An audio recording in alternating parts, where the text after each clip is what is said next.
उन्वान खामोश कब्र का राज तारुफ राजापुर की सरजमीन अपनी खूबसूरती अमन और राजा बाला की दानिशमंदाना हुक्मरानी के लिए मशहूर थी।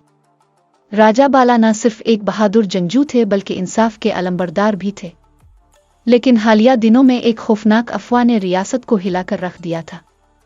औदानगर के घने जंगल में एक कदीम कब्र वाक़ई थी जिसे लोग खामोश कब्र के नाम से जानते थे। मकामी लोगों का मानना था कि यह कब्र रानी कालावती की है जो कई सदियों पहले पुरअसरार तौर पर गायब हो गई थी। कहा जाता था कि उनकी रूह इस कब्र की हिफाजत करती है जहां हमेशा की रोशनी का हीरा छुपा हुआ है जो लालची लोगों के लिए मौत का पैगाम लाता है। एक दिन चंद खजाना तलाश करने वाले कब्र में गए और कभी वापस नहीं आए। उनके चीखने की आवाजें जंगल में गूंजती रहीं। खौफजदा देहातियों ने राजा बाला से फरियाद की कि वो इस कब्र के राज को हल करे। राजा बाला ने अपने वजीर आचार्य हिरन और माहिर जंगजू कप्तान वीर के साथ जाने का फैसला किया।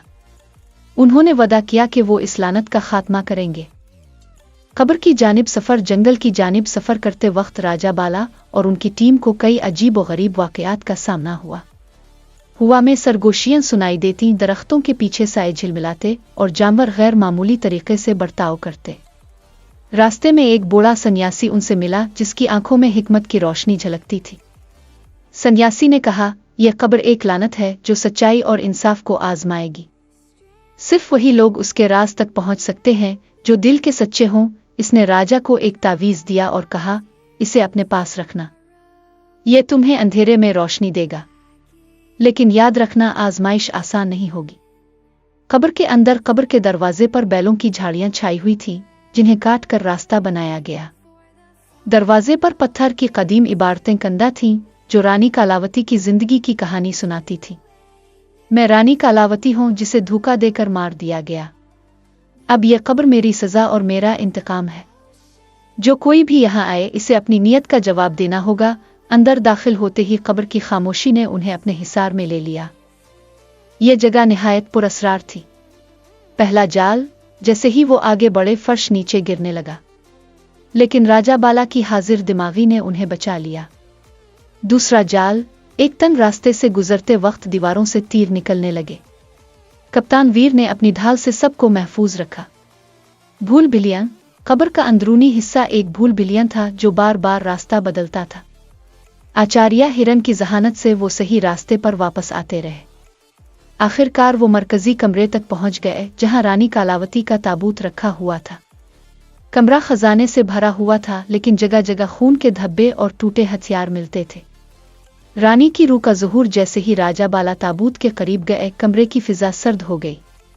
अचानक एक रोशनी नमूदार हुई और रानी कालावती की रूह जाहिर हुई। उनके चेहरे पर गुस्सा और दुख था। उन्होंने गूंजती हुई आवाज में कहा, तुम यहाँ क्यों आए हो? क्या तुम भी लालच में मुब्तला हो? राजा बाला ने जवाब दिया, मैं इंसाफ के लिए आया हूँ। मैं आपकी कहानी सुनना चाहता हूँ। रानी ने अपनी कहानी सुनाई। मुझे मेरे वजीरों ने धोखा दिया। वो तख्त के लालची थे। उन्होंने मुझे जहर दिया और मेरी रूह को यहाँ कैद कर दिया।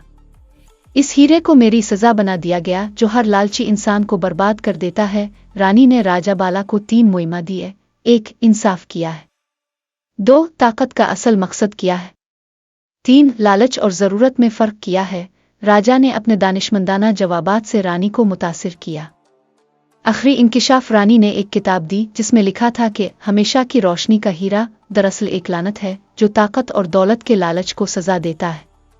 रानी ने कहा, यह हीरा तुम्हारे सामने है। अगर तुम चाहो तो ले सकते हो, लेकिन सोचो क्या यह तुम्हारे लोगों की भलाई के लिए है? राजा बाला ने हीरा लेने से इनकार कर दिया।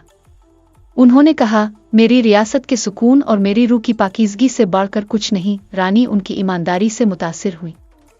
उन्होंने कहा, तुमने सच्चाई और इंसाफ का रास्ता चुना।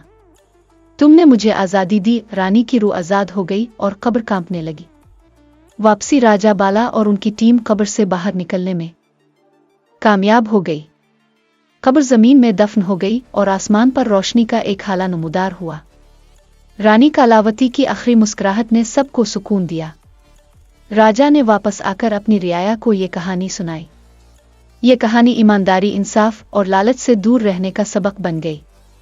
اختتام کچھ دن بعد محل کے ایک کمرے میں ہمیشہ کی روشنی کے ہیرے ان کا ایک چھوٹا ٹکڑا نمودار ہوا۔ شاید یہ اس بات کا اشارہ تھا کہ کہانی ابھی ختم نہیں ہوئی۔